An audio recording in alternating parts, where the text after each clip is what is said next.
Since Repair Clinic encourages you to perform this repair safely, a warning icon will appear when you should use caution. Whether your repair is simple or complex, you'll be more successful if you break the procedure down into steps, making it more manageable. I'll take you through this part replacement repair one step at a time.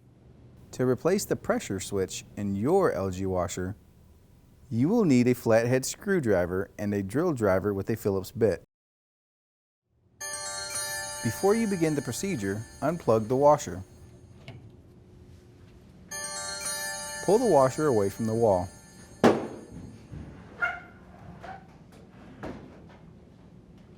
Unthread the 2 screws on the top panel.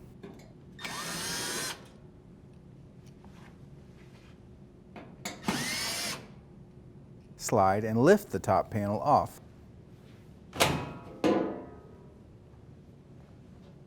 Pinch and pull to release the pressure switch plug.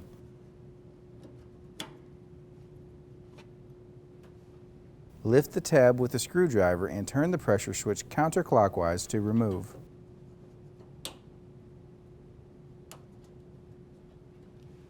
Then detach the hose.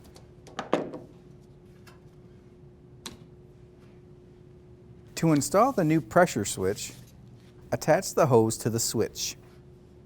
Install the new pressure switch vertically, then twist clockwise to lock in place. Plug in the pressure switch.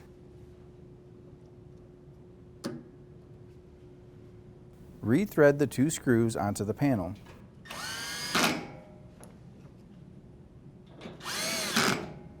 Push the washer back into place. Plug in the power. And your washer should be ready for use.